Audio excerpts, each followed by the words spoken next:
नमस्कार, बहस के नंबर 1 शो ताल ठोक में आपका स्वागत है। आपके साथ मैं हूं राम मोहन शर्मा। लोकसभा की सदस्यता छीने जाने के बाद कांग्रेस के पूर्व अध्यक्ष राहुल गांधी आज मीडिया से मुखातिब हुए तो उनका रुख काफी आक्रामक था। संबोधन की शुरुआत उन्होंने लोकतंत्र पर आक्रमण जैसे शब्दों के साथ की और फिर केंद्र सरकार पर संगीन आरोपों की झड़ी लगाते हुए उन्होंने कहा कि संसद की सदस्यता छीनकर उन्हें डराया नहीं जा सकता।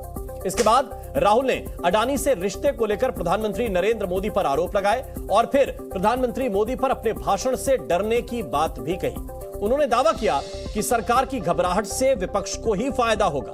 प्रेस कॉन्फ्रेंस में राहुल ने एक बार फिर से माफी मांगने से इनकार किया और कहा कि मैं सावरकर नहीं हूं, गांधी हूं। गांधी माफी नहीं मांगते। पत्रकारों के सवालों के जवाब में उन्होंने बीजेपी के ओबीसी का अपमान करने के आरोपों को भी खारिज किया। राहुल गांधी ने बेशक ओबीसी के अपमान के आरोपों को खारिज कर दिया, लेकिन उनकी प्रेस कॉन्फ्रेंस में ओबीसी अपमान पर डैमेज कंट्रोल की रणनीति भी साफ नजर आई। राहुल गांधी के मंच पर राजस्थान के मुख्यमंत्री अशोक गहलोत भी थे और छत्तीसगढ़ के मुख्यमंत्री भूपेश बघेल को भी जगह दी गई। सियासी पंडितों के मुताबिक गहलोत और बघेल उनके जरिए ओबीसी समाज को मैसेज देने और उन्हें साधने की कोशिश की गई है। वहीं राहुल गांधी के आरोपों पर पलटवार में बीजेपी ने देर नहीं की। बीजेपी की तरफ से पूर्व कानून मंत्री और दिग्गज बीजेपी नेता रविशंकर प्रसाद ने मोर्चा संभाला और उन्होंने राहुल को मिली सजा पर ओबीसी कार्ड चलते हुए आरोप लगाया कि राहुल गांधी ने पिछड़ी जाति को गाली दी और जानबूझकर पिछड़ों का अपमान किया। रविशंकर प्रसाद ने अडानी को लेकर लगाए गए आरोपों को झूठा और बेबुनियाद बताया और आरोप लगाया कि कांग्रेस के राज में कई घोटाले हुए, जिसके लिए राहुल को शर्म आनी चाहिए। बीजेपी कांग्रेस में जारी जुबानी हमलों के बीच सवाल ये उठ रहे हैं कि क्या राहुल पर वार से विपक्ष को बड़ा सियासी हथियार मिल गया है। एक सवाल यह भी कि क्या राहुल का जेल वाला दाव कांग्रेस को चुनाव जिताएगा, कांग्रेस को फायदा दिलाएगा। एक सवाल यह भी है कि राहुल को सजा से किसको नुकसान होगा, किसको नफा होगा। एक सवाल यह भी कि विदेशी हस्तक्षेप पर आखिर कौन सच्चा है और कौन झूठा है। राहुल के सवालों में दम है या फिर ये तमाम आरोप बेदम हैं? क्या मोदी पर बयान पिछड़ों का अपमान है? ये भी एक महत्वपूर्ण सवाल है। और करप्शन में बेल अडानी पर क्या ये सियासी खेल जारी रहेगा? सवाल कई तरह के उठ रहे हैं। सवाल ये भी उठ रहे हैं कि गहलोत और बघेल को मंच, क्या ओबीसी वाला कोई प्रपंच है? ऐसे तमाम सवालों पर हम ठोकेंगे ताल, लेकिन पहले अब तक का अपडेट आपको एक छोटी सी रिपोर्ट में दिखाते हैं।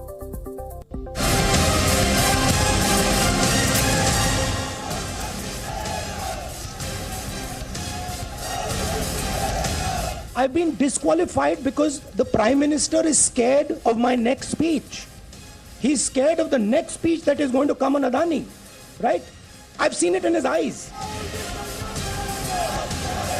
ये जो कहा जा रहा है उनको फंसाने की कोशिश की गई है, इसका आज की घटना अडानी प्रकरण से कोई मतलब नहीं है। राहुल गांधी सोचता है मेरा नाम सावरकर नहीं है, मेरा नाम गांधी है। गांधी किसी से माफी नहीं मांगता। कोर्ट ने पूछा आप माफी मांगेंगे, उन्होंने कहा मैं माफी नहीं मांगूंगा, तब यह फैसला हुआ। अगर ये सोचें कि मुझे डिस्क्वालीफाई करके, धमका के, जेल में डाल के मुझे बंद कर सकते, नहीं, किसी चीज से नहीं डरता हूं। उनका कमेंट था, मैं सोच समझकर बोलता हूं। तो राहुल गांधी ने 2019 में जो बोला था वो सोच समझकर बोले थे। मैंने स्पीकर सर से कहा, स्पीकर सर मुझे आप बोलने क्यों नहीं दे रहे हैं? स्पीकर सर मुस्कुराते हैं, कहते मैं नहीं कर सकता। ये जो बोले मोदी सरनेम के लोग सारे चोर होते हैं, ये किसी ने आवाज रोकी उनकी? इस देश में लोकतंत्र है, इसलिए तो बोल रहे हैं ना वो। इससे सबसे ज्यादा फायदा मिलेगा विपक्ष को। ये इन्होंने हमें हथियार पकड़ा दिया है। अब जिम्मेदारी कांग्रेस की बनती है कि रीजनल पार्टीज को आगे करें और उनके साथ खड़े हों, जिससे भारतीय जनता पार्टी का मुकाबला किया जा सके। राहुल गांधी जी उसमें अड़े हुए हैं कि सेल कंपनियों में 20,000 करोड़ कैसे डाले गए। इस सवाल का जवाब वो लेके रहेंगे। कांग्रेस का निश्चित तौर से अस्तित्व जो आज संकट में खड़ा है वो इसलिए खड़ा है कि उनके जुबान में लगाम नहीं है।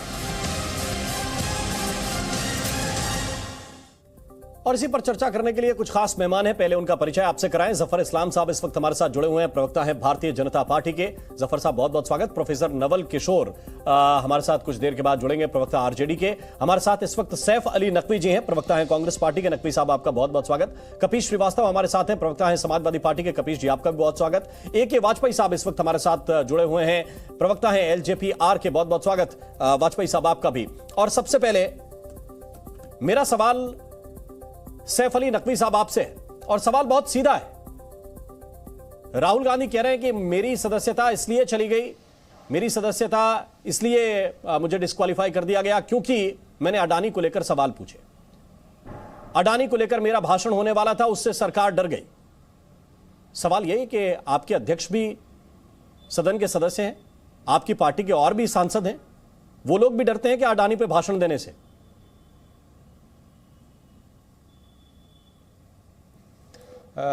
देखिए, सबसे पहले तो मैं आपको ये बता दूं कि ये जो फैसला है, इस फैसले में ना सिर्फ एक डर नज़र आता है, इस फैसला जो लिया हुआ फैसला जल्दी में लिया फैसला है, इसमें मैं आपको बता दूं कि ना तथ्य है ना कथ्य है।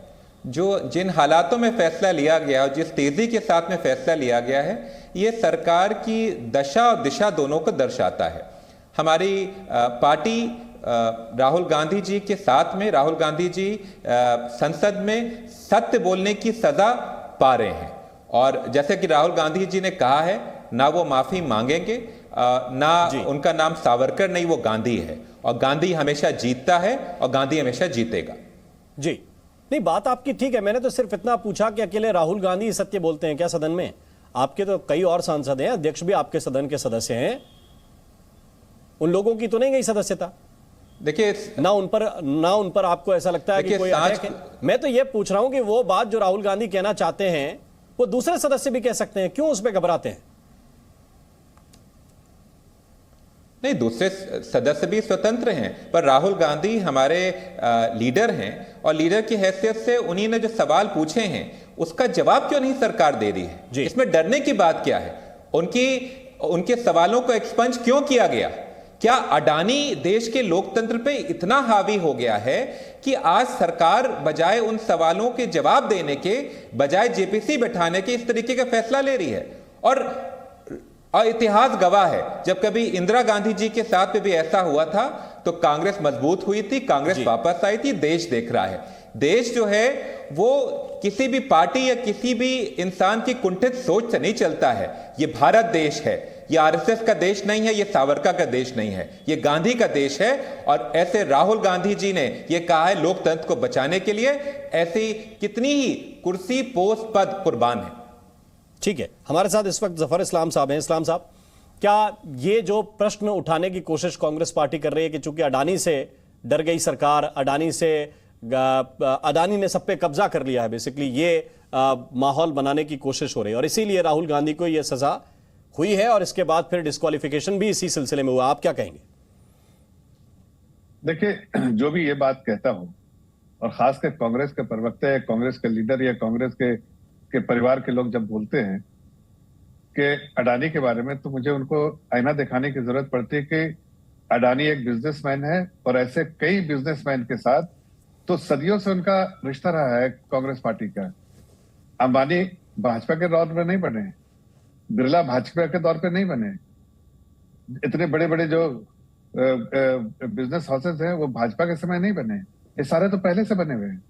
अडानी भी पहले से बने हुए हैं, और इनके स्टेट में जहां की सरकार है वहां भी अडानी का है, और वो एक निजी बिजनेसमैन है, वो अपना बिजनेस करते हैं। उनको आपके जो देश में जो लॉ है उस लॉ के हिसाब से बिजनेस करते हैं। आपको पूरा अधिकार है उनके साथ बिजनेस करने का, दुनिया को अधिकार उनके साथ, आपको उनको कंपटीशन देना, वो करने का अधिकार है। तो ये बातें जो अडानी वाली बात है ना, वो पछती नहीं देश की जनता को नहीं। अब बात रही, कल तक वो LIC कह रहे थे। आज जब LIC का जो मार्क टू मार्केट जो है, जो कह रहे थे कि लॉस में है, जितनी इन्वेस्टमेंट की उससे कम हो गया वैल्यू, जी। तो आज दिखाने लगे थे कि 30,000 करोड़ का इन्वेस्टमेंट हुआ था, आज उसकी 26,000 27,000, अब फिर से बताया कि 60,000 करोड़ हो गया है भाई। तो 60,000 50,000 60,000 करोड़ हो गया है, तो बताया सबको कि नहीं वो तो 30,000 करोड़ क्या था, 50,000 करोड़ हो गया इन्वेस्टमेंट। तो ये सारे बहुत सारे LIC के समय में इनके जो डिसीजन हुए हैं उसके भी बारे में बात करूं तो इनको बहुत अंदर की बात पता चलेगी। तो इनको लगेगा कि ये सारी बातें जो हमारे राहुल भाई कह रहे हैं वो झूठ बोल रहे हैं और लोगों को गुमराह करने के लिए बोल रहे हैं। उसके बावजूद हमने 40 मिनट का समय वो बात करते रहे अडानी पे, हमें कोई फर्क नहीं पड़ता, अडानी हो, अंबानी हो, असरानी हो, मेहरानी हो, कोई भी हो भाई, बिजनेस करने वाला कोई भी आदमी हो, हमें कोई क्या लेना देना। देश के कानून के हिसाब से हर को अधिकार है बिजनेस करने का। जिसको बिजनेसमैन तो वही अच्छा होता है जिसको समझ में आती है बिजनेस कैसे करना है, उसको बिजनेस अपॉर्चुनिटी स्निफ करने की आदत, सूंघने की और समझने की आदत, समझ जो है, जो उसके साथ वो एबिलिटी है तो करता है। आप करना, आपकी जिसको करना करे, जिसको कंपटीशन करना, ये सभी के लिए कानून है। लेकिन मेरा सवाल है यहाँ पर वो भटकाने की जो बात कर रहे हैं अडानी, हकीकत तो है कल LIC कह रहे थे LIC का वैल्यू डबल हो गया तो अभी चुप हो गया LIC के बारे में बात करने के लिए। हकीकत है कि इन्होंने गाली दी है समाज के एक वर्ग को दी है गाली, और गाली दी इस तरह से जैसे उसको कटघरे में खड़ा कर दिया और पूरे समाज को उन्होंने इतने गंदे तरीके से बोला चोर। मैं कई लोगों के इसमें ओपिनियन देख रहा था और उन लोगों को सब ने यही बात कही कि राहुल गांधी जी ने पूरे समाज को गाली दी है। आपको नहीं पता चलेगा, आपको नहीं पता चलेगा, नकवी साहब को, हमें नहीं पता चलेगा, सामने बैठे हुए कुछ और भी है इसमें लोग, उनको नहीं पता चलेगा। इसलिए नहीं पता चलेगा कि हम उस समाज से नहीं आते। आप उस समाज से आइएगा तो आपको पता चलेगा कि हमारे समाज को गाली दी जा रही है। तो जब गाली दी जा रही है तो उस समाज के लोगों से पूछिए ना, 13 लाख समाज के लोग हैं, वो 13 लाख समाज के लोगों को आपने गाली दिया है तो उनको एहसास होगा। वो कोर्ट में गया, कोर्ट का फैसला है, अब कोर्ट का फैसला है तो उसमें, लेकिन हकीकत एक और बात है जो हम लोग बार बार इस बात को उठा रहे हैं कि आखिर ये स्टे तुरंत मिल सकता था, वो फौरन स्टे के लिए अप्लाई कर सकते थे, लेकिन आखिर कौन से कारण ऐसा था जिससे स्टे नहीं मांगा। तो जाहिर है ये कोई ना कोई इनके पार्टी में है, चाहता है कि राहुल गांधी से छुटकारा मिले। ठीक, लेकिन जफर इस्लाम एक और छोटा सवाल आपसे, इसके बाद जाएंगे, इसके बाद मैं कांग्रेस से इसका जवाब दूंगा कि क्यों तुरंत स्टे के लिए नहीं गए। लेकिन मुझे यह बात बताइए कि 30 दिन के लिए अदालत ने कहा कि उनके पास मौका है, क्या यह जल्दबाजी में फैसला नहीं लिया गया?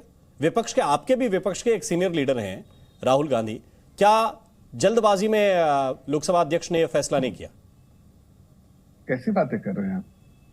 ये लीगल स्टेटस है, लीगल पोजीशन को, ये उनकी रिस्पॉन्सिबिलिटी है कि लीगल पोजीशन, उन्होंने स्टे के लिए अप्लाई नहीं किया, लीगल पोजीशन है, उसको कहीं ना कहीं उसको, वो तो उनकी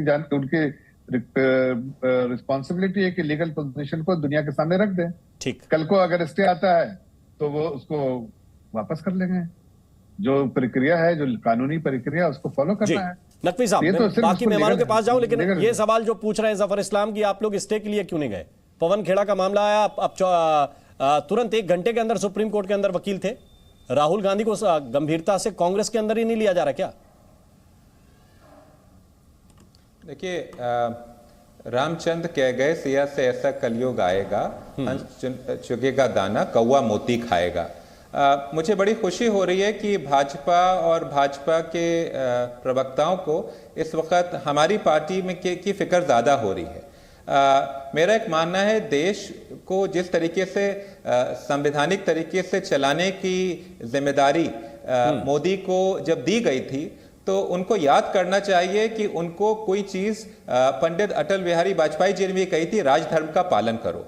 तो तब से लेके आज तक जिस तरीके से संवैधानिक संस्थाओं को तोड़ के मरोड़ के, चाहे ईडी हो, चाहे सीबीआई हो, चाहे वो इलेक्शन कमिशन हो, उसका मजाक बनाने का काम मोदी जी ने आरोप किया आप देखिए डिबेट में लगाते रहते हैं, लगाते रहेंगे। मेरा सवाल यह है कि आप लोग स्टे के लिए नहीं गए, भाई उच्च अदालत में जाने का अधिकार है और पहले आप जाते रहे हैं।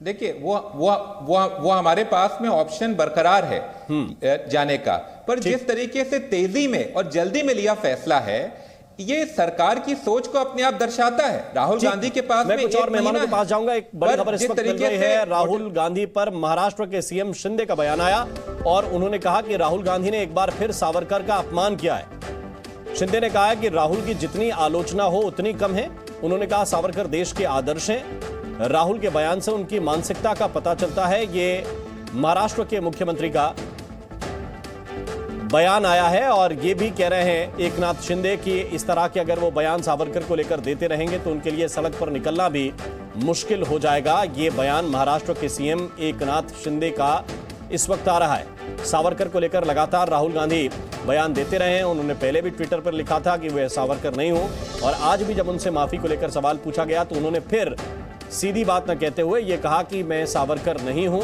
मैं गांधी हूं और गांधी माफी नहीं मांगते। ये बात राहुल गांधी ने आज अपनी प्रेस कॉन्फ्रेंस के दौरान कही थी। हमारे साथ इस वक्त कपिल श्रीवास्तव हैं, मैं उनके पास चलता हूं। कपिल श्रीवास्तव जी, क्या आपको लगता है कि कानूनी प्रक्रियाओं का पालन करना भी, जो राहुल गांधी कह रहे हैं कि विपक्ष से डरना हो गया, क्या सरकार कानूनी प्रक्रियाओं का पालन भी ना करे? सरकार को तो कहना ही नहीं है कि आप सरकार हैं तो कानूनी प्रक्रिया का पालन ना करें, बल्कि सरकार ही सबको कहती है कि आप कानूनी प्रक्रिया का पालन सुनिश्चित करें। सबसे ज्यादा भार तो सरकार पे होता है, लेकिन इसमें कहीं दो राय नहीं है कि सरकार जब पारदर्शी होती तब होता है, और जब सरकार पारदर्शी नहीं होता तो उसका काम ही यही है कि जब माननीय न्यायालय ने 30 दिन का समय दिया है तो कम से कम जो भी सरकार का अमला है या हमारे जो लोकसभा के चेयरपर्सन है, उनको स्वयं ये सोचना चाहिए कि जब वो 30 दिन का समय माननीय न्यायालय में दिया है तो आपको इतनी जल्दी क्या पड़ गई थी? अरे एक दिन में तो नकल नहीं मिलती है साहब ऑर्डर की, एक दिन में सत्य प्रतिलिपि ऑर्डर की नहीं मिलती है। और अगर मिलती हो तो बताइए, जिस दिन आदेश हो आप उसी दिन पा लेंगे क्या? ये नेक्स्ट टू इम्पॉसिबल। और ये न्याय को विफल करने का एक तरीका है जो सरकार ने जो है वो उठाया है लोकसभा के स्पीकर के माध्यम से। और आप आने वाले समय में देखिएगा जब ऊपरी अदालत में राहुल जी जाएंगे या कांग्रेस पार्टी जाएगी तो उनको जस्टिस मिलेगा, क्योंकि इसमें काफी लूप होल्स हैं। क्योंकि मैं खुद एक प्रैक्टिशनर हूं लॉ का और मैं ट्रायल से ही देखता हूं। अपील का मामला हो सकता है हमसे बेहतर वाकई साहब बताएंगे, लेकिन ट्रायल मैं बेहतर बता सकता हूं। तो मैं इसलिए आपको कह रहा हूं कि पहली बात तो ये कि जो मानहानि के सेक्शन 499 है उसका आप तीसरा अपवाद पढ़ लीजिए। उसमें स्पष्ट लिखा हुआ है कि व्यक्ति, संगम या व्यक्तियों का समूह, इनके खिलाफ हो सकती है मानहानि। वरना खाली अगर मानहानि की बात कीजिए अपवाद छोड़ करके इसे, तो वो व्यक्तिगत होती है और परिवाद आता है, कंप्लेंट केस होता है, सेक्शन 200 सीआरपीसी के तहत बयान दर्ज होता है, उसके अंदर ये कार्रवाई होती है। और इसमें पनिशमेंट 500 के अंदर अधिकतम 2 वर्ष का है। और इसे खाली शस्त्र से भी हटाया जा सकता है, शस्त्र या अधिकतम 2 वर्ष या दोनों से। लेकिन माननीय न्यायालय ने अधिकतम 2 वर्ष से उनको दंडित किया है, तो दंड पर भी अपील के पूरे आधार बचे हुए। और साथ ही में जिस प्रोसीडर से ये गुजरा है, क्या ये वहां पर क्षेत्राधिकार बनता था? क्या उन व्यक्ति को ये क्षेत्राधिकार बनता था? क्योंकि कोई जाति व्यक्ति नहीं होती। मैं समझता हूं कि वाजपेयी साहब बैठे हुए जी, वो संविधान के आर्टिकल 12 को भी पढ़ लेंगे। और मैं इस बात को कह रहा हूं कि व्यक्ति के समूह में कोई कंपनी तो आ सकती है, कोई संगम तो आ सकता है, वाणिज्यिक संस्थान तो आ सकता है, लेकिन कोई जाति नहीं आती। इसलिए मैं ये कह रहा हूं मैंने किसी जाति को कुछ भी बोल के कोई निकल जाए, आप कह रहे हैं कानूनी मामला नहीं बनेगा? हाँ, बहुत अच्छी बात है। मैं एक बात पूछ रहा हूं कि भारतीय जनता पार्टी के बड़ी से बड़े लीडरांस और इनके तमाम प्रवक्ताओं ने कहा, हमारे मित्र जफर इस्लाम साहब भी बैठे हुए, कि ये आतंकवादी हमेशा मुसलमान ही क्यों होते हैं। ये कैसी टिप्पणी है? और चौकीदार चोर अगर कहना गलत है तो आपको याद होगा कि हमारे नेता के प्रति कैसी चोरी की बात कही गई थी। कोई एफआईआर था कि आप उनको टोटी चोर कह रहे थे? आपके बड़े बड़े नेताओं ने कहा। क्या इस पे भारतीय जनता पार्टी को क्षमा नहीं मांगनी चाहिए कि जो भी हमारे प्रवक्ता ने या जो भी हमारे बड़े नेता ने कहा, हमने न्यायालय की शरण ले सकते थे लेकिन नहीं ली। क्यों? क्योंकि लोकतंत्र के अंदर अगर कोई राजनीतिक दल है तो वो खेत और मेड़ की लड़ाई नहीं लड़ते, वो विचारधारा की लड़ाई लड़ते हैं, वो अपनी नीतियों से देश चलाने की लड़ते हैं। कोई भी राष्ट्र दल यहाँ जो राजनीतिक बैठा है उसका कोई भी व्यक्ति राजद्रोही नहीं है, देशद्रोही नहीं है। मैं जो पूछ रहा हूं कपिल श्रीवास्तव जी, आपने फिर वही काम किया है कि बीजेपी वालों ने ये किया कि हमने ये नहीं किया। मैं ये पूछ रहा हूं कि किसी भी जाति को लेकर कोई बयान दे कि अमुक जाति ही क्यों चोर होती है, तो ये इस पे कोई कानूनी मामला बनता है कि नहीं? मैं तो सिर्फ कानूनी जानकार, आपने बताया कि आप हैं इसलिए पूछ रहा हूं। मैं तो साफ कह रहा हूं कि सभी को जो शामिल किया जा रहा है किसी जाति को, वो परिवार के तहत आ ही नहीं सकते। ठीक है, वाजपेयी साहब भी कानून के जानकार हैं, मैं उनको चर्चा में लेके आता हूं। ए.के. वाजपेयी साहब, जिस मामले को लेकर अदालत ने फैसला दे दिया, ये कह रहे हैं कपिल श्रीवास्तव जी की ये मामला बन ही नहीं सकता। वो तो हायर कोर्ट पे चैलेंज ठीक है, बिल्कुल स्वाभाविक है कि चैलेंज होगा, लेकिन चैलेंज के लिए जाना तो चाहिए। चैलेंज करने वाले ही तुरंत नहीं जाना चाह रहे हैं। चैलेंज करने वाले जो पवन खेड़ा जी के लिए तुरंत गए, ये सवाल बीजेपी ने उठाया कि 1 घंटे के अंदर आप चले जाते हैं सुप्रीम कोर्ट तक, राहुल गांधी के लिए संज्ञान ही नहीं ले रहे हैं। ए.के. वाजपेयी साहब क्या कहेंगे? रात में नकल नहीं मिल सकती है जी। नहीं, हम ये कह रहे हैं कि राहुल गांधी जो है कांग्रेस के सीनियर लीडर हैं। जी जी, बोलिए वाजपेयी साहब। सुन लीजिए, राहुल गांधी कांग्रेस के सीनियर लीडर हैं और उनके पास एक से एक बड़े वकीलों की फौज भी है। सब सुप्रीम कोर्ट के वकील हैं। ये 2019 का मुकदमा है, पहली डेट पे ही ऑब्जेक्शन लेते हैं कि ये मुकदमा यहाँ नहीं चलेगा। जी कहाँ सो रहे थे? ये बातें हमें ना बताइए, ये सब बहस की बातें कोर्ट में होंगी, यहाँ ये चीज़ें नहीं चलेंगी। दूसरी, कानूनी स्थिति बड़ी साफ है कि जो मजिस्ट्रेट ने मोहर लगा दी वो पक्की है जब तक कि हायर कोर्ट उसको डिस्टर्ब नहीं करेगी, नंबर 1। और दूसरी महत्वपूर्ण जानकारी ये है कि न सरकार का कोई लेना देना है, न मोदी साहब का कोई लेना देना है, न बीजेपी का कोई लेना देना है इसमें जी। और कन्विक्शन के बाद 2 साल की या उससे अधिक की सजा होगी तो ऑटोमेटिक सीट वेकेंट हो गई। The moment judgment is pronounced, the seat will stand vacated. Please understand, lily Thomas का सुप्रीम कोर्ट का जजमेंट के हिसाब से ना कोई स्टे काम करेगा, ना कोई अपील काम करेगी, ना 30 दिन का टाइम मिलेगा। जैसे ही कन्विक्शन हुई ऑटोमेटिकली सीट वेकेंट हो गई। और जो स्पीकर साहब भी इसमें कुछ नहीं करेंगे, उनको सिर्फ नोटिफिकेशन निकालना है और वो नोटिफिकेशन उन्होंने निकाल दिया फौरन। अगर राम मोहन शर्मा जी को स्पीकर बना दिया जाए तो वो भी यही करेंगे। श्रीवास्तव साहब को बना दिया जाए तो वो भी नोटिफिकेशन निकालेंगे। अब इसमें कुछ नहीं हो सकता, स्टे मिल भी जाए तो भी नहीं। वो स्थिति पहले थी 1913 में सुप्रीम कोर्ट ने सेक्शन 8 और 4 जिसमें अपील और स्टे और टाइम की बात थी उसको अल्ट्रा वायरस डिक्लेयर कर दिया है और उसी जजमेंट को 13 के बाद 18 में रिकन्फर्म किया। तो फिर क्या वाजपेयी साहब ये पॉलिटिकली इस्तेमाल कर रहे हैं कि नहीं? फिर क्या ये पॉलिटिकली इस्तेमाल कर रहे हैं कि मोदी साहब डर गए, अडानी पे अगला भाषण नहीं सुन सकते? अरे अरे अरे अरे राहुल तो पहले एक बार कहा था ना उन्होंने कि अर्थ को एक भूचाल आ जाएगा पार्लियामेंट में जब मैं बोलूंगा, और उसके बाद मोदी साहब के गले लग गए थे जाके। क्या बातें कर रहे हैं? कोई डरता है किसी के भाषण से? नहीं, कभी ऐसा हुआ है कि कोई किसी के भाषण से डर जाएगा? भाई वाह, देखिए क्या कर रहे हैं, देश को गुमराह कर रहे हैं। अगर डिस्क्वालीफाई हुए उसको चैलेंज करिए, क्या होगा क्या नहीं होगा वो कोर्ट जाने, कोर्ट का मामला है, सरकार का क्या लेना देना इससे। और फिर कोर्ट के फैसले को न मान के जनता को भड़का रहे हैं, जनता में कह रहे हैं आंदोलन करेंगे। हम एक बड़ी खबर इस वक्त आ रही है, वाजपेयी साहब आपके पास लौट के आऊं। कांग्रेस के नेता केसी वेणुगोपाल का एक बयान आ गया है और उन्होंने कहा कि कल कांग्रेस पार्टी देशव्यापी प्रदर्शन करने जा रही है। उन्होंने यह भी कहा कि सभी राज्यों में संकल्प सत्याग्रह किया जाएगा, गांधी प्रतिमाओं पर हम सत्याग्रह करेंगे।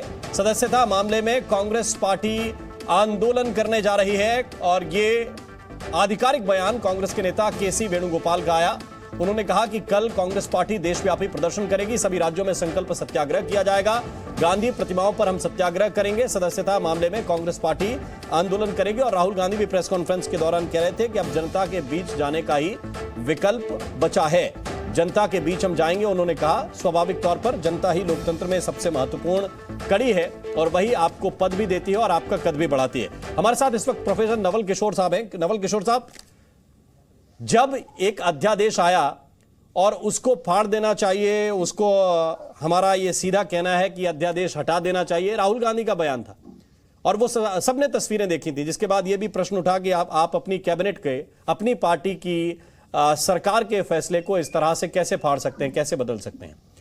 क्या उसी में राहुल गांधी उलझ गए हैं या उन्हें अंदाजा नहीं था कि ये कदम एक दिन उन्हीं को भारी पड़ेगा? प्रोफेसर नवल किशोर। देखिए, जिनके कदम 2024 को देखकर नहीं चल पा रहे हैं, आगे नहीं बढ़ पा रहे हैं, वही इस तरह की बेचैनी में कई सारे कार्यक्रम कर रहे हैं। पोस्टर पे एफआईआर कर रहे हैं, लोक गायिका पे एफआईआर कर दे रहे हैं, विपक्ष का व्यक्ति कोई भी आवाज उठाता है तो उस पर ईडी सीबीआई कर देते हैं, संसद में चुने हुए सदस्यों को मार्च नहीं करने देते हैं और उस पर 144 लगा देते हैं। यहाँ तक कि उस दिन जो मीडिया के साथी थे उनको भी नहीं बाइट लेने दी। तो ये तो तमाम तरह के कार्यक्रम अभी तक 24 तक चलेंगे, ये कोई बहुत आश्चर्य की बात नहीं है। देखिए, अगर सरकार के पास कुछ कहने के लिए, कुछ करने के लिए होता तो वो पिछले 8-9 साल में दिखा होता। जो भी वो बोले वो झूठ बोल के निकलते रहे, चाहे 2 करोड़ का नौकरी हो या 15 लाख रुपया हो या दुगनी आय हो। आप देख लीजिए ना, यही सरकार है ना जो 1 साल तक किसानों को सड़क पे रखी, कौन कौन सा अत्याचार उन पे नहीं किए, क्या क्या भाषा नहीं बोले। और इनके साथ, इनके पास तो वैसे भी व्यक्ति हैं, चुने हुए सांसद हैं जो संसद के अंदर में गांधी जी का अपमान करते हैं और उस पर प्रधानमंत्री जी कहते हैं कि मैं दिल से कभी माफ नहीं कर सकता हूं, लेकिन उनकी सदस्यता है। जो मंत्री बैठा हुआ है उसने कहा, सरेआम कहा कि देश के गद्दारों को गोली मारो, इस तरह का बयान दिया। और उसके बाद दिल्ली में क्या हुआ सब जानते हैं। अभी हाल फिलहाल में जेएनके के जो लेफ्टिनेंट गवर्नर है उन्होंने क्या कहा, गांधी जी के पास डिग्री नहीं है। तो ये तो रोज रोज उन सबको अपमान करते हैं जो इनके खिलाफ में है या जिनसे ये इत्तेफाक नहीं रखते हैं। और देश में यह एक लालू जी का क्या स्टैंड है भाई? लालू जी का स्टैंड है, कि भाजपा देश के, सुनिए नहीं बताइए ना। अरे राहुल गांधी ने उनको क्या करार दिया था? अरे राहुल गांधी बताइए ना, राहुल गांधी ने क्या करार दिया था? मैं बता रहा हूँ ना, आप कि वो लालू जी का तो नहीं बोला था ना, उन्होंने कहा कि एक पापी, राहुल गांधी ने कहा पापी है, राहुल गांधी ने कहा था पापी है, लालू यादव पापी है, इनके बचाने का पेपर फाड़ दो, फाड़ दिया। ठीक, देश के लिए पापी राहुल गांधी थे, पापी वो अरे बताइए ना। अरे भाई प्रोफेसर आधार पर राजनीति करते हैं और बोलते हैं, अरे आप बताइए ना उनको क्या शर्म आती है कभी? गिरिराज सिंह का बयान सुन के आपको शर्म आई कभी? अरे उन्होंने बोला कि अगर बिहार में भाजपा हारती है तो पाकिस्तान में पटाखे फूटेंगे, आपको शर्म आई थी उस दिन? आपने कुछ बोला था? शर्म आई? राहुल गांधी ने हिंदू मुसलमान आपको राहुल गांधी ने थप्पड़ मारा लालू यादव को, फाड़ दिया पब्लिकली, और उसके बाद आप उसके तलवे चाट रहे हैं। अरे किस बात के लिए तलवे चाट रहे भाई? सत्ता के लिए, सत्ता के मुंह के लिए। अरे आपको मौका आया तब तक छलवा चाटे आप थूक फेंक कर चाटने वाले लोग हैं। आप क्या बात करें? अरे आप क्या बात करें? बकवास करने के अलावा आपके पास उपाय है? अरे राहुल गांधी के सामने आप उपाय है? नहीं, आपको मालूम है लालू यादव ने क्या, आपको शर्म आती है झूठ बोलने में? अरे हमें शर्म नहीं तो आपको फौज है। ठीक, ये अरे ठीक है, ठीक है, आप पूरे देश को अब क्या जितने गुंडे, जिस बात को लेकर बहस हो रही, जफर इस्लाम साहब, नवल किशोर जी, नवल किशोर जी, आप जफर इस्लाम साहब, आप दोनों ही पढ़े लिखे व्यक्ति हैं और पैनल हमारा पूरा पैनल ऐसा है जो बहुत सहजता से अपनी बात कह सकता है। नवल किशोर जी, लालू यादव ने, ठीक है, आपका पॉइंट आया जफर इस्लाम साहब, लेकिन हम इसी बात को लेकर तो सारे लोग चर्चा कर रहे हैं अभी बैठ के कि हम अपना बयान देते वक्त संयम बरतें कि ना बरतें। हम अपना बयान देते वक्त कुछ भी बोल के निकल जाएं, ये चलेगा क्या? तो प्रोफेसर है ना, इसी बात को लेकर चर्चा है। तो मैं आपसे इतनी उम्मीद तो कर ही सकता हूं कि जब हम इस पे चर्चा कर रहे हैं। एक second professor Naval Kishore, professor Naval Kishore, आप क्यों नहीं बताते हैं? अरे जफर इस्लाम साहब, आप बताइए ना, तुम लोग क्या पढ़ाओगे? लालू यादव के साथ बैठे हो, 2 केस बंद हो चुके थे, यही सीबीआई ने बंद किया था, आपने क्यों खोला? आप दिन रात एक नेता को बदनाम करने के लिए पूरे बिहार और देश स्तर पे लालू जी के खिलाफ जो वचन बोलते हैं वो क्या अच्छा वचन है? नहीं, डॉक्टर नवल किशोर, मैं आऊंगा। जफर इस्लाम साहब, एक मिनट, एक करके सारे लोगों के पास जा रहा हूं। अभी नवल किशोर जी की बारी। जफर इस्लाम साहब, बस 1 मिनट के बाद आपको उत्तर देने का पूरा मौका दे रहा हूं। 1 मिनट के बाद, बस 1 मिनट के बाद। नवल किशोर जी, आप सुन लीजिए, सवाल का जवाब दीजिए, उलझिए मत आपस में। आपकी पार्टी तो पिछड़ों की राजनीति करती है ना, पिछड़ों के लिए आवाज उठाने की बात करती है। आप लोग कहते हैं समाजवादी लोग। आपको यह बयान सुनने में अटपटा नहीं लगा कि सारे मोदी चोर क्यों होते हैं? इस मामले में आपको पिछड़े याद नहीं आए? ये अच्छा, अच्छा मोहन शर्मा जी, ये कब से पिछड़ा के हित ऐसी हो गए? नहीं, ये नहीं हो गए। मैं तो आपका स्टैंड पूछ रहा हूं, ये हो गए कि नहीं हो गए वो उनसे प्रश्न करूंगा। ये आपकी बारी है, आप उत्तर दीजिए। जो फैसला उसमें कहां से पिछड़ा आता है? जो गया है वो पिछड़ा है क्या? मैंने आपसे पूछा कि कोई कहे कि सारे मोदी चोर क्यों होते हैं, आपको इसमें पिछड़ा नहीं दिखता है? आप उनके हलफनामा देखें, उन्होंने लिखा है कि वो पिछड़ा है। जो के कोर्ट में गए और जिस पर फैसला आया है वो पिछड़ा है क्या? और पिछड़ा पर बात करने के लिए भाजपा कब से होगी? मैं नवल किशोर जी से सवाल कर रहा हूं, आप भाग क्यों रहे हैं सवाल से? बीपी सिंह के सरकार ने जब आप सवाल से भाग क्यों रहे हैं? तो ये सरकार गिरा गए। आप सवाल से भाग क्यों रहे हैं? बीजेपी का क्या स्टैंड है वो बीजेपी बताएगी अपनी बारी में। आप अपना बताइए ना। आप पिछड़ों के हक में आवाज उठाने का दावा करते हैं ना। नहीं, हम तो आपको कोई आपत्ति नहीं इस बयान पे? हम तो देखिए, हम लोग सामाजिक न्याय की बात करते हैं, वो सिर्फ पिछड़ों के लिए नहीं है। हम सेकुलरिज्म की बात करते हैं, वो सिर्फ पिछड़ों के लिए नहीं है। हम समाजवाद की बात करते हैं, पिछड़ों के लिए नहीं है। आप मोहन शर्मा जी, हो सकता है आपको भी लगता होगा, लेकिन हम पूरे देश की राजनीति पे बात करते हैं। नहीं, आप तो करते हैं ना। आपको इस पे आपत्ति नहीं है ना कि कोई कह के चले जाए एक जाति का नाम लेकर? आपको इस पे कोई आपत्ति नहीं है एक जाति का नाम लेकर चला जाए? आप कहते हैं कि हम किसी खास दल या किसी खास, मैं आपसे पूछ रहा हूं कि कोई किसी जाति का नाम लेकर, जो जाति पिछड़े समाज में हो, उसको लेकर चला जाए, आपको कोई आपत्ति नहीं है? नवल किशोर जी क्लियर है? अरे वो बयान आप सुनिए, तब तो आप सुनिएगा नहीं ना बयान। आप बोलिए को क्या अदालत ने आदेश दे दिया, 50 बार बयान टीवी पे चल गया। अगर आप तक नहीं पहुंचा तो कोई बात नहीं। ललित मोदी पिछड़ा है? मुझे जवाब दे दीजिए। नहीं, इस हिसाब से तो तेजस्वी यादव भी पिछड़े नहीं हुए। फिर भाई, एक मुख्यमंत्री के बेटे हैं लालू यादव जी भी पिछड़े नहीं हुए, अखिलेश यादव भी पिछड़े नहीं हुए। अगर इस हिसाब से आप अगर जोड़ने घटाने लगे ना, तो फिर तो कोई पिछड़ा और अगड़े की लड़ाई अलग हो जाएगी, वो बहस ही अलग हो जाएगी। आप ही कह रहे हैं ना। मैं तो पूछ रहा हूं ना, किस आधार पे आप बोल रहे हैं? आपने लाया है। आप नहीं, पिछड़ा का कब से हित ऐसी हो गया बीजेपी? आप अरे बीजेपी पे मैं तो जाऊंगा, मैं तो आरजेडी का स्टैंड पूछ रहा हूं भैया। बीजेपी पे क्यों भाग रहे हैं? स्टैंड तो मैंने बता दिया। ठीक है, अब मैं आता हूं बीजेपी पे। जफर इस्लाम साहब, क्या इस वजह से आपकी पार्टी स्टैंड ले रही है कि ओबीसी का ये अपमान है? देखिए, ये ओबीसी का अपमान है, साथ साथ एक विशेष जो वर्ग है उसके खिलाफ इस तरह से पूरे कम्युनिटी के खिलाफ बयान है। और उस कम्युनिटी के एक सदस्य ने जाके इस कोर्ट में हलफनामा दायर किया और उसकी सुनवाई के बाद इनको सजा हुई। इस ऐसी सजा जो है लालू यादव जी की भी चोरी के मामले में हुई थी। तब हमने पूछा था, तब हमने सिर्फ सिंपल जो सवाल मैंने उठाया ये कि क्या उनके वक्त उनका क्या ओपिनियन है, इसलिए कि जब वो चोर घोषित हुए तो जो ऑर्डिनेंस आ रहा था, उस ऑर्डिनेंस को फाड़ा था राहुल गांधी जी ने और कहा चोरों के साथ नहीं हम खड़े रहते हैं। आज इनका क्या स्टैंड है ये मैंने सिर्फ पूछा था। तो प्रोफेसर कहने वाले नवल किशोर जी, जिनको मैं आज से प्रोफेसर नहीं कह पाऊंगा, जिनकी भाषा से सुनने से लगा कि आराम से एक करके देखिए, मैंने उनको आपकी बारी में रोका था, उनकी बात सुन लीजिए, फिर उत्तर देने का मौका दे दूंगा। ये बहुत सहजता से डिबेट चलती है। आराम से नवल किशोर जी। अनपढ़ नवल किशोर प्रोफेसर ने अनपढ़ नवल किशोर का जवाब था कि गाली गुप्ते पे उतर गए। भाई मैं गाली नहीं दूंगा, अनपढ़ नवल किशोर में गाली नहीं दूंगा। अरे सुनो, नहीं अरे भाई आप ये बताओ ना, आप भाई तो सिर्फ पूछा फिर अरे एक करके भैया इसका जवाब दो ना। आप दोनों से अनुरोध है। प्रोफेसर के अभी नवल किशोर जी प्लीज, अभी आपकी बारी आएगी, आप उत्तर दीजिएगा बात का। बात आ जाने दीजिए प्लीज, एक मिनट।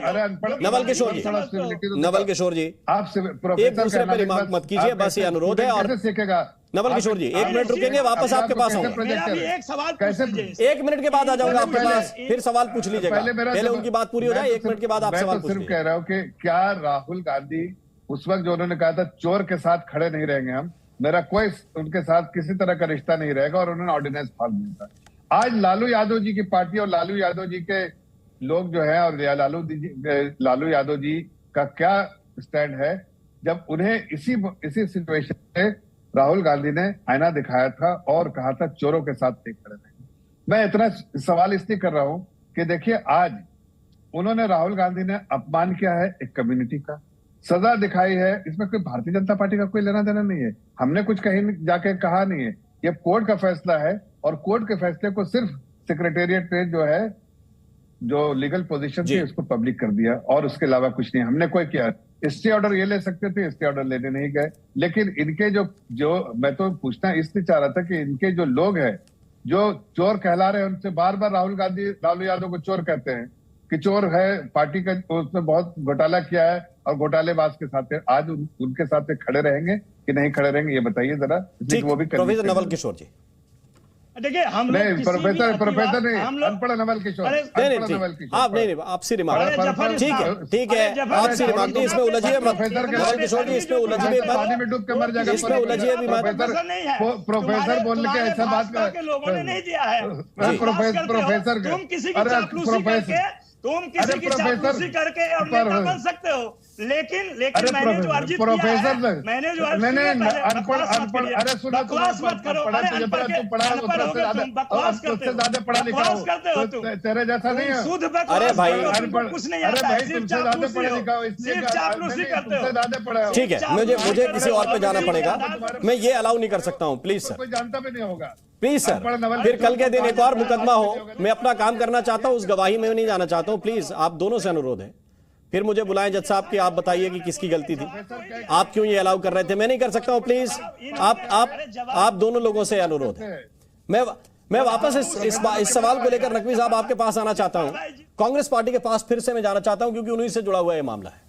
नकवी साहब, जिस बात पर राहुल गांधी ने आपत्ति जताई थी ऑर्डिनेंस को लेकर, वही बात तो है कि क्यों मौका दिया जाए, जिसको एक बार सिद्ध कर दिया और सजा दे दी अदालत ने, उसको सदन में रहने का क्या अधिकार है। यह प्रश्न राहुल गांधी ने ही कहा था, उठाया था, आपको अच्छी तरह से याद होगा, आप पार्टी के सदस्य हैं। तो जब उसी बात को अप्लाई किया जा रहा है तो इतना तूफान खड़ा करने की क्या आवश्यकता है। देखिए, सबसे पहले बताऊं कि देश का संवैधानिक वायुमंडल जो है वो सिर्फ भाषणों से नहीं चलता है। बिल्कुल। अभी मैं भाजपा के प्रवक्ता और आरजेडी की प्रवक्ता के बीच जो वार्तालाप थी, उसका जो स्तर था उसको सुन रहा था। वो बेहद अफसोस हो रहा है कि राष्ट्रीय चैनल पे किस तरीके से भाजपा यहाँ तो सूप बोले तो बोले, यहाँ तो छन्नी बोली जैसे 7200 छेद हैं। अरे क्या भूल गए जब मोदी जी ने महिलाओं को, देश में 50% से ज्यादा आबादी महिलाओं की है, जर्सी काऊ कहा था। जब महिलाओं का अपमान करते हुए मोदी जी ने कहा था कि सूप नखा कहा था कांग्रेस की सांसद को संसद के अंदर, जैसे मोदी जी ने 50 करोड़ की गर्लफ्रेंड कहा था महिलाओं का अपमान करते हुए। मुझे बड़ा अफसोस होता है, मुझे बड़ा अफसोस होता है कि देश के दफर साहब मैं अपनी बारी का वेट कर रहा हूँ। मोदी जी ने अल्पसंख्यकों को अपमान करते हुए ये कहा कि इनको कपड़ों से पहचाना जाता है। आ जाऊंगा आपके पास एक-एक करके। जहां तक बात होती है जहां तक बात होती है ओबीसी की, तो मैं जिम्मेदारी से बताना चाहता हूं, इन्हीं की पार्टी के रमन सिंह ने हमारी पार्टी के भूपेश बघेल को चूहा खाने वालों कहा था, वो ओबीसी का अपमान होता है। लालू यादव भी बीमार पड़े रहे और जब तक उनकी हालत खराब नहीं होगी तब तक वो एम्स में एडमिट करने दिए, वो होता है ओबीसी का अपमान। अखिलेश यादव जो कि उत्तर प्रदेश के मुख्यमंत्री थे, उनको टोटी चोर कहा गया, वो होता ओबीसी का अपमान। और ओबीसी का अगर जरा सा भी लोकतंत्र की व्यवस्था में अगर भाजपा को देखिए जो अगर भाजपा को होगा तो कम से कम ये जानेंगे कि ओबीसी समाज की जिस तरीके से कांग्रेस ने सेवा करी है, ओबीसी समाज की हमेशा हिमायती रही है। ये देश जो है वो हिंदू मुस्लिम सिख ईसाई से नहीं चलता, ये देश भाजपा की कुत्सित सोच से नहीं चलता, ये देश अंबानी और अडानी से नहीं चलता, ये देश जो है ये देश गांधी का देश है, ये देश गोडसे का नहीं है। मैं ये चीज बताना चाहूंगा कि ये आपकी नीतिगत कुशासन और प्रतिशोध की भावना से देश नहीं चलेगा। देश में हमेशा गांधी जीता है और गांधी जीतेगा। ठीक, ये मौका आया था, बहुत दिलचस्प बात कही जफर इस्लाम साहब। मैं आपके पास लौट के आता हूं। ये एक बहुत बड़ी चर्चा देश में खड़ी हुई थी जब अन्ना आंदोलन चल रहा था, और देश में यह चर्चा खड़ी हुई थी कि क्या पॉलिटिकल पार्टियों को मिलने वाला चंदा आरटीआई के दायरे में आना चाहिए कि नहीं आना चाहिए। यह बड़ी बहस खड़ी हुई थी। उस वक्त शायद यह याद आता कि अंबानी और अडानी से देश नहीं चलता और पॉलिटिकल चंदा सारा अपनी वेबसाइट पे डालना पड़ेगा, किसी से 5 रुपए लीजिए, 5,000 लीजिए, 5,000 करोड़ लीजिए, तो यह डालना पड़ेगा। उस वक्त अगर यह याद आ जाता कांग्रेस पार्टी को तो शायद यह दिक्कत नहीं होती आपको। लेकिन जब आप सरकार में है तो उस पर अप्लाई नहीं करेंगे। भाई देश को पता होना चाहिए ना कौन सा राजनीतिक दल किससे 5 रुपए ले रहा है, किससे 5,000 ले रहा है, किससे 50,000 ले रहा है, तो इस पे कोई हानि भरेगा। लेकिन जब दिक्कत होगी तो फिर बताएंगे कि ये देश अंबानी से नहीं चलता है, अडानी से नहीं चलता है। ये राजनीतिक भाषण बड़े अच्छे लगते हैं और ये जफर इस्लाम साहब ये सारी राजनीतिक दलों पे लागू है कि आप भाषण अच्छे देते हैं लेकिन अप्लाई कीजिए। बताता हूं जी, बताइए। राम मोहन शर्मा जी, अगर किसी ने ट्रांसपेरेंसी किसी सरकार ने लाई तो हमने लाया। हमने बॉन्ड लेकर आया है जिसमें सिर्फ ये कैश में नहीं, बैंक के द्वारा जो है ट्रांजैक्शन होगा और पूरे तौर से आपको इनकम टैक्स में भी उसकी जो है जानकारी देनी पड़ेगी। लेकिन मैं ये कहना चाहता हूँ, देखिए मैं किसी भी डिबेट में मैं तू मैं नहीं करता हूँ, ना डिबेट कराता हूँ। जब पढ़े लिखे लोग और जो कहते हैं कि हम पढ़े लिखे ने, मेरी पढ़ाई के बारे में आपको शायद मैं डॉक्टर लगाता नहीं हूँ, लेकिन जो प्रोफेसर लगाते हैं उनको मैं ये बताना चाहता हूँ कि प्रोफेसर सिर्फ लगा देने से नहीं होता है। नहीं नवल किशोर जी, तू मैं से मैं बाहर निकाल के लाया हूँ चर्चा को, वहां मत जाइए वापस। देखिए इसमें समय नष्ट होता है, तर्क कीजिए ना, अपनी विद्वत्ता का सबूत दीजिए तर्क करके। अरे भाई लालू यादव के सिपाही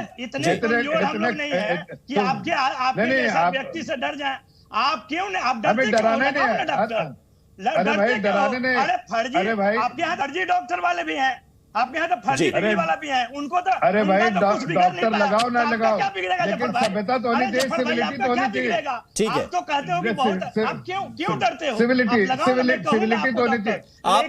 लेकिन आप विपक्ष के नेता है नवल किशोर जी और अपना समय बर्बाद कर रहे हैं आप स्वयं। आप निजी तौर पे समय बर्बाद कर रहे हैं हल्की बातें करके, छोटी बातों में उलझ के। अरे बड़ा मुद्दा है भाई, बड़ा मुद्दा है। राहुल गांधी की संसद की सदस्यता गई है, 2 साल के लिए उन्हें सजा का ऐलान कोर्ट ने किया है, बड़ा मुद्दा है। कौन फर्जी डॉक्टर है, कौन फर्जी प्रोफेसर, इस पे वक्त बर्बाद मत कीजिए प्लीज। लोग तो जानते हैं कि आरजेडी के लोग लड़ाई झगड़ा करने में, गाली गुप्ता देने में आगे है, लेकिन मैं तो आपसे इतना सवाल कर रहा था, पार्टी का आपके दल में पार्टी का वापस विषय पे आते हैं, जफर इस्लाम विषय पे उत्तर दीजिए। ठीक है नवल किशोर जी, का पक्ष तो रखिए।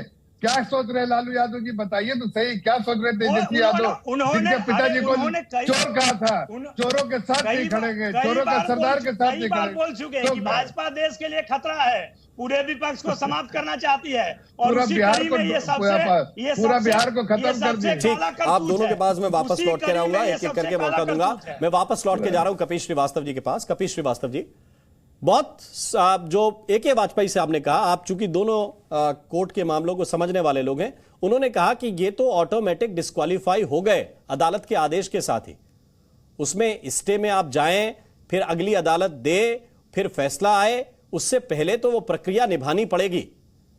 इसमें किसी के भाषण का कोई लेना देना है कि नहीं? इस सबसे बड़ी चीज ये है कि जो केस वहां रजिस्टर ही नहीं होना चाहिए। तो उन्होंने कहा ना कि 2019 में ही कांग्रेस के वकीलों को आपत्ति करनी थी, वरिष्ठ वकील है। आपत्ति की गई है, ऐसा नहीं कांग्रेस के द्वारा आपत्ति की गई है, लेकिन आप याद करें जब ये केस रजिस्टर नहीं हो रहा था तो बाकायदा जो है जो प्लेनेंट थे उन्होंने खुद ही जुडिशरी में ट्रांसफर के लिए एप्लीकेशन मूव किए हैं और मजिस्ट्रेटों के ट्रांसफर हुए, दूसरे कोर्ट में इनका केस गया है। देखिए वो सब चीज को छोड़िए, जो टेक्निकलिटीज होती हैं वो वाजपेयी साहब भी जानते हैं और हम भी जानते हैं, वो कोर्ट की चीजों को हम यहाँ डिस्कस नहीं कर सकते, वो एक अधिवक्ता को करना भी नहीं चाहिए। लेकिन वो हम इतना जरूर कह सकते हैं कि जिन धाराओं को अप्लाई किया गया है उन धाराओं में 2 अपवाद हैं, उन अपवाद के तहत भी ये केस नहीं आता। एक अपवाद तो राहुल गांधी जी के ही पक्ष में और दूसरा जो इनके पक्ष में साबित किया जा सकता था परिवार के केस में, क्योंकि परिवार का केस व्यक्तिगत होता है, लेकिन कोई जाति जो है वो व्यक्ति नहीं होती है। मैं बार बार आपको कह रहा हूं और इसलिए मैं कह रहा हूं कि इसको छोड़िए। लेकिन मैं इतना जरूर कह सकता हूं कि इतनी जल्दबाजी क्या थी। अभी आप उत्तर प्रदेश में भी 2-2 सस्पेंशन हुए कि नहीं, खत्म की गई है सदस्यता।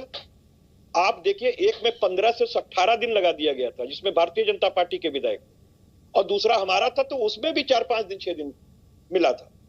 मैं तो एक बात कह रहा हूं, जब 30 दिन का कोर्ट ने दिया हुआ है तो एक राजनीतिक दल होने के नाते सहिष्णुता होनी चाहिए एक दूसरे के लिए। हम दोनों लोग कोई आपसी केत-मेड़ की लड़ाई नहीं लड़ते हैं, नीतियों से देश चलाने की लड़ाई लड़ते हैं। इसमें कौन सी चीज है। और मैं दूसरी चीज कह रहा हूं कि भाई देखिए, ओबीसी का जहां तक अपमानित करने का मामला है, अगर आपको लगता है कि ये बयान अपमानित करने वाला है तो बताइए, एक मुख्यमंत्री के घर को जो गंगा जल से धुलवाया गया, वो क्या अपमानित करने की बात नहीं थी। एक ओबीसी मुख्यमंत्री को टोटी चोर कहा गया, क्या उनको ये अपमानित करने की बात नहीं थी। जबकि कोई कपिल श्रीवास्तव जी, तो जो व्यक्तिगत मामले हैं, जो पॉलिटिकल बयानबाजी है, जब तक आप उसको अदालत में नहीं ले जाएंगे तब तक वो मानहानि के अंदर भी नहीं आएगा।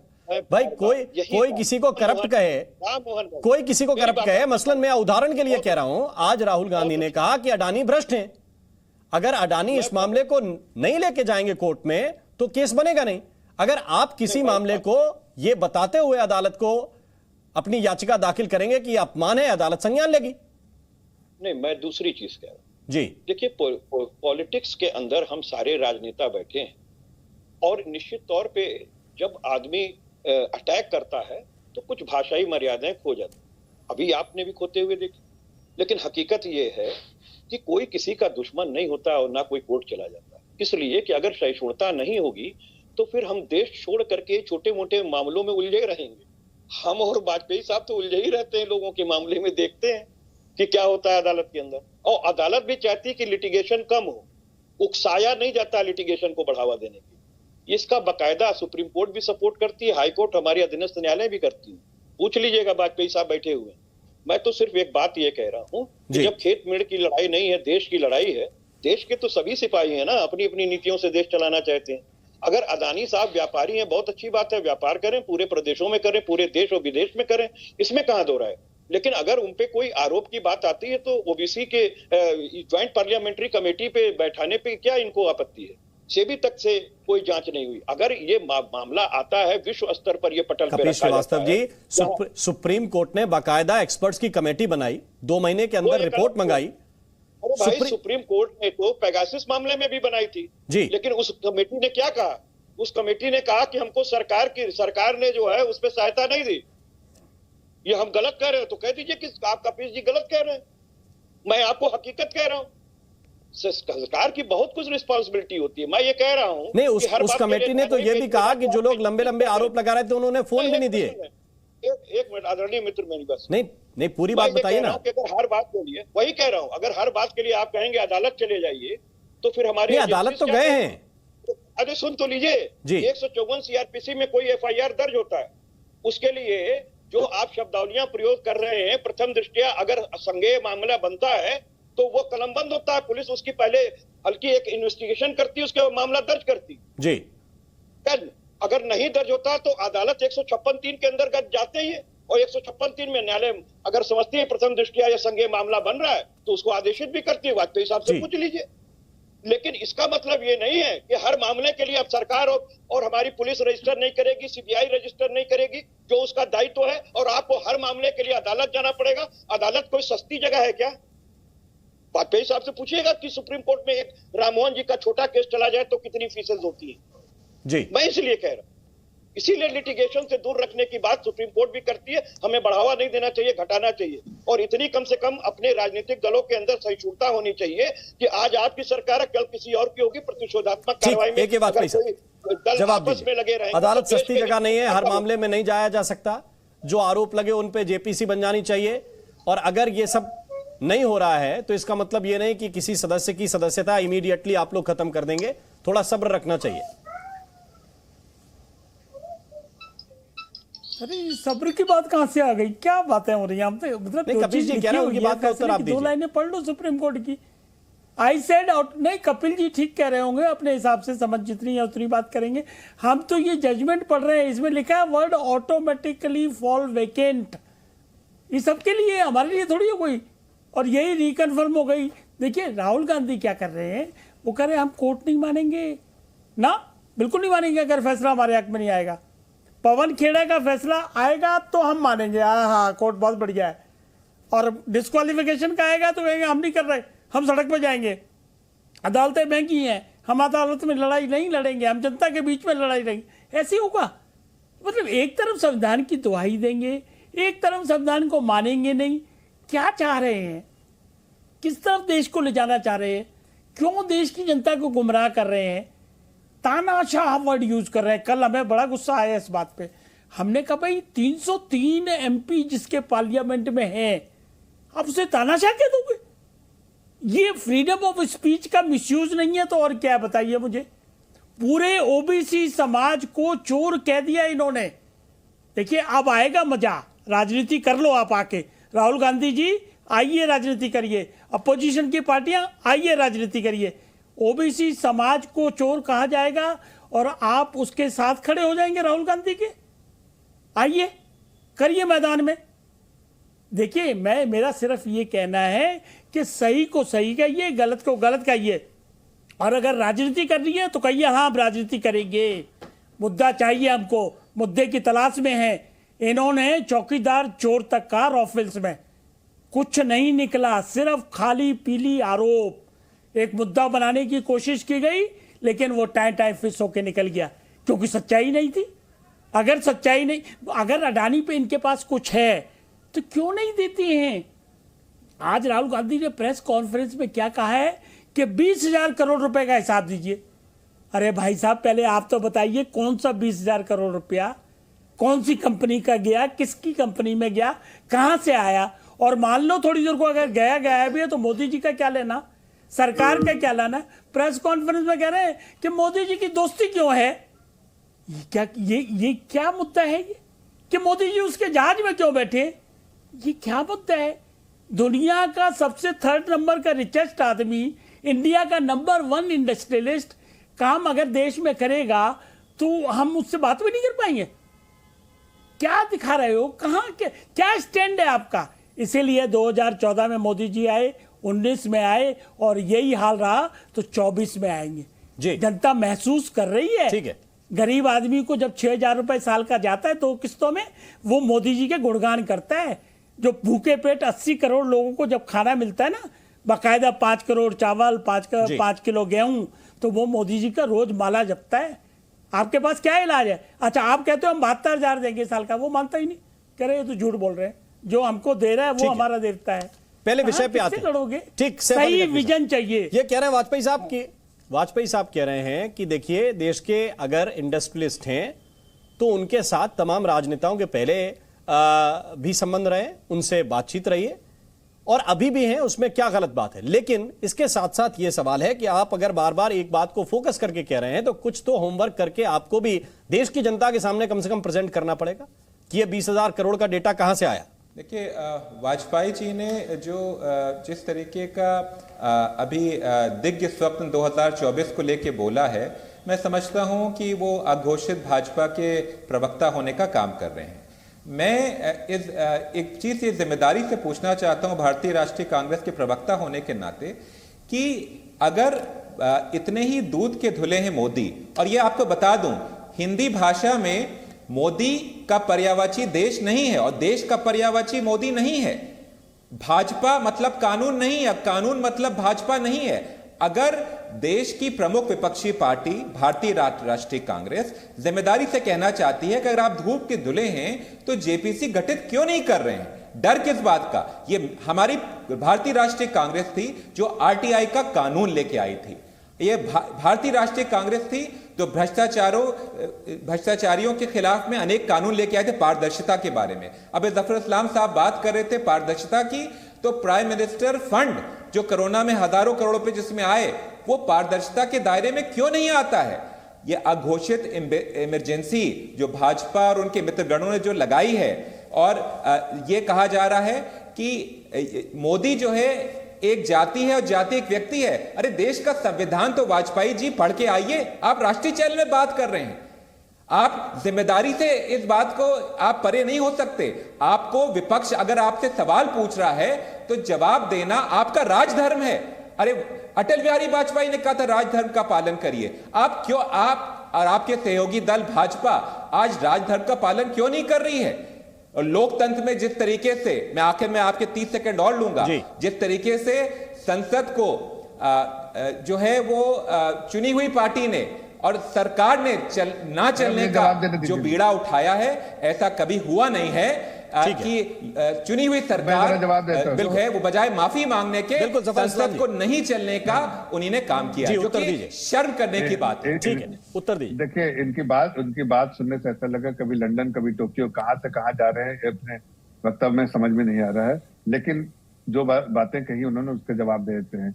कॉन्स्टिट्यूशन की बात कही और उन्होंने वाजपेयी जी की बात कही, तो मैं कॉन्स्टिट्यूशन और वाजपेयी जी को ही जवाब देने दूंगा, इसलिए कि उन पर सीधा वार किया उन्होंने कि वो कॉन्स्टिट्यूशन बिना पढ़े वकील बन गए हैं, ऐसा वो कह रहे हैं, और उनकी कॉन्स्टिट्यूशन की जानकारी नहीं है और वकालत की बात कर रहे हैं, ऐसा बात कर रहे हैं, तो उनका जवाब वाजपेयी जी।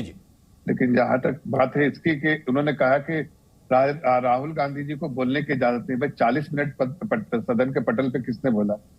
क्या वो राहुल गांधी रहे थे? उनको बता के भेज दिया गया था बोलने के लिए, और आप कुछ और बोलना चाहते हैं?